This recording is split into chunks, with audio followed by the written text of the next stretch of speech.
आज हम आपको कुछ ऐसी सच्ची कहानियाँ बताने जा रहे हैं जो हमारी जिंदगी को बदल सकती हैं। ये कहानियाँ साबित करती हैं कि असंभव कुछ भी नहीं। जिसमें सबसे पहले आती है भंवरे की कहानी। दोस्तों, वैज्ञानिकों के अनुसार भंवरा शरीर का बहुत भारी होता है, इसीलिए विज्ञान के नियमों के अनुसार वह उड़ नहीं सकता। लेकिन भंवरे को ये बात का पता नहीं होता एवं वह ये मानता है कि वह उड़ सकता है। इसीलिए वह लगातार कोशिश करता जाता है और बार बार असफल होने पर भी वह हार नहीं मानता, क्योंकि वह यह सोचता है कि वह उड़ सकता है। आखिरकार भंवरा उड़ने में सफल हो जाता है। कहानी नंबर 2। ये कहानी है एक हाथी की। क्या आपको पता है, जब हाथी का बच्चा छोटा होता है तो उसे पतली एवं कमजोर रस्सी के साथ बांधा जाता है। हाथी का बच्चा छोटा एवं कमजोर होने के कारण उस रस्सी को तोड़कर भाग नहीं सकता। लेकिन जब वही हाथी का बच्चा बड़ा और शक्तिशाली हो जाता है तो भी उस पतली एवं कमजोर रस्सी से ही बांधा जाता है, जिसे वह आसानी से तोड़ सकता है। लेकिन वह उस रस्सी को तोड़ता नहीं है और बंधा रहता है। ऐसा क्यों होता है? ऐसा इसलिए होता है क्योंकि जब हाथी का बच्चा छोटा होता है तो वो बार बार रस्सी को तोड़कर भागने की कोशिश करता है, लेकिन कमजोर होने के कारण उस पतली रस्सी को तोड़ नहीं सकता और आखिरकार वह ये मान लेता है कि वह कभी भी उस रस्सी को तोड़ नहीं सकता। हाथी का बच्चा बड़ा हो जाने पर भी यही समझता है कि वह उस रस्सी को तोड़ नहीं सकता और वह कोशिश भी नहीं करता। इसी प्रकार वह अपनी गलत मान्यता अथवा गलत धारणा के कारण एक छोटी सी रस्सी से बंधा रहता है, जबकि वह दुनिया के सबसे ताकतवर जानवरों में से एक है।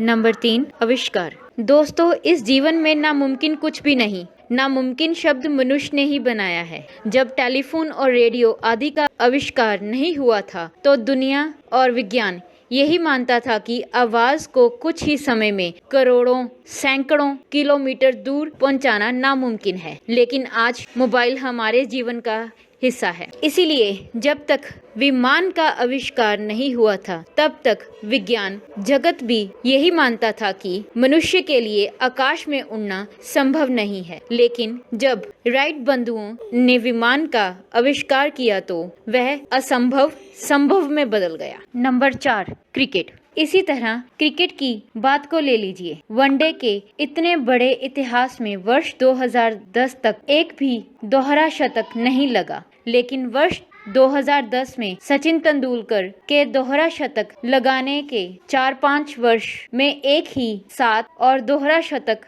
लग गया। क्या ये मात्र संयोग था? ऐसा क्या हुआ? ऐसा क्यों हुआ?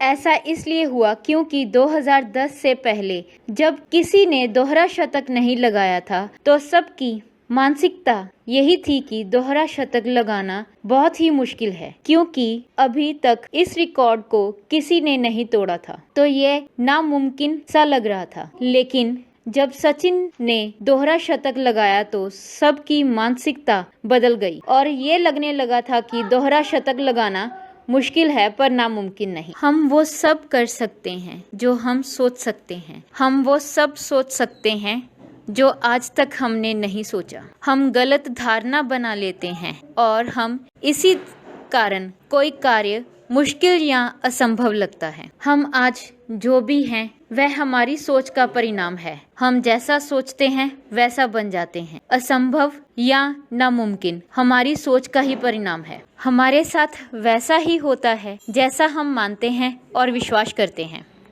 जैसे कि भंवरा विज्ञान के नियमों के अनुसार उड़ नहीं सकता, लेकिन वह मानता है कि वह उड़ सकता है, इसीलिए वह उड़ जाता है। जबकि हाथी कमजोर रस्सी को आसानी से तोड़ सकता है, लेकिन वह ये मानता है कि वह उस रस्सी को तोड़ नहीं सकता, इसीलिए वह उस रस्सी को तोड़ नहीं पाता। इसीलिए ये हम पर निर्भर करता है कि हमें हाथी की तरह अपनी ही सोच के गुलाम रहना है या भंवरे की तरह स्वतंत्र। अगर हम मानते हैं कि स्वयं पर ही विश्वास करते हैं कि हम कुछ भी कर सकते हैं तो हमारे लिए नामुमकिन कुछ नहीं।